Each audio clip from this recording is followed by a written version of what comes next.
Ainda é tensa a situação em Volta Redonda. A Companhia Siderúrgica Nacional vai... Terminou com 3 mortos a ocupação pelo Exército da Companhia Siderúrgica Nacional.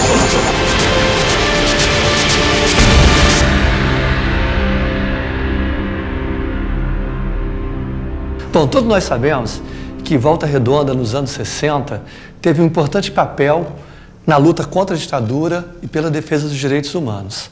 E o que a gente percebe ao longo das nossas pesquisas, do nosso dia a dia, da nossa vivência, é que todo esse processo de luta, ele teve um grande sustentáculo em Volta Redonda na Igreja Católica.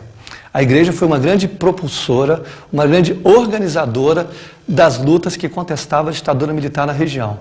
A Diocese de Volta Redonda, a partir da atuação das SEBs, das suas comunidades, ela teve um papel relevado, papel de destaque na luta contra a ditadura, contra os horrores da ditadura, sendo referência em todo o país nessa área. Sobretudo, a gente pode pautar essa ação, a gente pode permear essa atuação da Diocese a partir da vinda do Dom Valdir Calheiros em 1966. A partir daí, Dom Valdir vai imprimir um novo ritmo, uma nova dinâmica para a Diocese, que vão conferir à nossa Diocese de Volta Redonda um papel destacado nas lutas contra a ditadura militar. É bom a gente salientar o seguinte: antes da chegada do Dom Valdir em 66, a Igreja sempre manteve um papel de aliada do poder dominante, sempre alinhada com a CSN, com a Prefeitura, com a ditadura. E esse papel muda radicalmente com a chegada do Dom Valdir em 66. É importante também a gente destacar o seguinte: Dom Valdir chega em Volta Redonda imbuído do espírito do Vaticano II, que era um espírito de abertura, um espírito de defesa dos direitos humanos, um espírito pautado pela defesa dos mais fracos da sociedade. E ele vai imprimir essa marca na Diocese. Então, uma Diocese que até então era extremamente conservadora, alienada, que apoiava o regime, passa a assumir um papel de ponta na luta contra essa mesma ditadura. E o Dom Valdir, ele vai se confrontar, ele vai se colocar claramente ao lado das forças populares nessa luta. E vai se tornar uma referência nacional em todo esse processo. A gente já destaca que, logo que o Dom Valdir chega em 66, ele é chamado, por exemplo, para celebrar uma missa pelos operários que morreram na usina. Dom Valdir não se recusa a celebrar a missa, mas durante a missa ele já faz uma afronta à CSN. Ele questiona por que esses operários morreram em trabalho, qual a causa dessas mortes. Então já começa a estabelecer uma nova relação com a CSN, que representava o poder estatal em Volta Redonda. Ele também se recusa a construir uma catedral de aço. Logo que ele chega, já estava em negociação pelo bispo anterior a construção de uma catedral de aço, uma oferta da CSN. Dom Valdir se recusa a receber essa oferta, dizendo que, na verdade, a cidade precisava de comunidades nas periferias. E essa nova dinâmica vai pautar as relações do bispo com a CSN, do bispo com a cidade e do bispo com a ditadura militar. Então, a partir daí, a gente tem uma série de eventos, de fatos, que, olhados em perspectiva, numa perspectiva de média duração, vão conferir uma atuação bastante singular para a Igreja. Então, em 67, por exemplo, nós temos o caso da Judica, né, que já foi abordado aqui. Em 68, a prisão dos professores Santini e BD, em comemoração aos 40 anos da Declaração dos Direitos do Homem. Isso vai resultar numa série de PMs, o próprio Dom Valdir vai se colocar preso e vai permanecer em interrogatório por 25 horas no BIB, e daí surge uma série de PMs, PM do comunismo, uma série de PMs das torturas, porque o Dom Valdir vai se pautar por essa defesa. Logo em 69 a gente tem a questão dos jocistas, né, que acabaram presos, né, por uma suspeita ligação com a LN, o caso do padre Natanael, caso que se alastrou por alguns anos.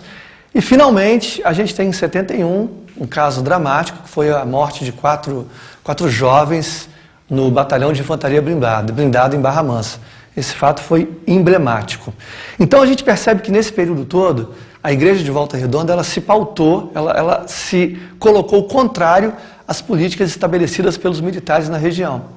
E o Dom Valdir vai promover uma atuação, uma mudança tanto na atuação externa da Diocese, como na atuação interna da Diocese. Externamente, ele vai se pautar por essa ação contrária ao poder estabelecido, contrária aos militares, nesses fatos que já são emblemáticos. Internamente, ele aposta numa mudança que vem descentralizar a Igreja.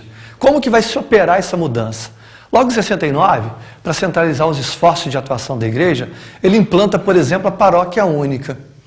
E, a partir daí também, ele começa a fomentar grupos de reflexão, grupos de oração em toda a cidade, principalmente nas periferias das cidades, que vão ser os embriões formadores das comunidades eclesiais de base. A partir daí, gradativamente, começa a se instalar uma rede de comunidades na cidade.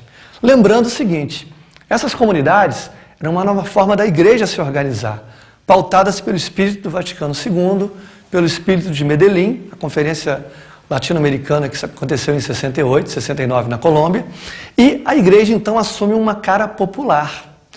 Essas comunidades, no início dos anos 70, elas vão tomar conta da periferia e, a partir daí, a igreja diocesana começa também a receber muitos agentes de pastoral, muitas irmãs, muitos padres comprometidos com a causa. Que o próprio Dom Valdir adotou essa estratégia de atrair para a cidade pessoas que tivessem uma formação política muito bem definida e que optassem por esse trabalho de trabalhar em comunidades, em pequenos grupos, estimulando, sobretudo, a teologia da libertação e o método ver, julgar, agir. Então, essas mudanças internas, aliadas a essa atuação externa da diocese, vão conferir um especial relevo à diocese de Volta Redonda. Além disso, o Dom Valdir vai apostar na formação. Ele vai investir pesado para que teólogos imbuídos dessa nova dinâmica, biblistas, Leonardo Boff, Carlos Mester, várias pessoas de destaque, viessem para Volta Redonda trabalhar nas formações da diocese. E tudo isso vai ter um resultado bastante significativo. Por quê? Essas comunidades de base vão se espalhar por toda a periferia, e a gente tem como um grande símbolo desse momento, em 1974, quando Dom Valdir assume a paróquia de São Sebastião no Retiro. A comunidade de São Sebastião, na verdade, né? E começa a fazer um trabalho em toda a área do Retiro. Dali surgem, a partir dos padres operários que vêm nessa mesma época, as comunidades da Vila Brasília, Ciderlândia, Belmonte, se alastrando por toda a periferia e começando um trabalho de conscientização dos moradores, apoiadas no método ver, julgar e agir. A partir daí a gente tem a formação das comissões de bairro, das comissões de justiça, que passam a lutar por melhorias imediatas.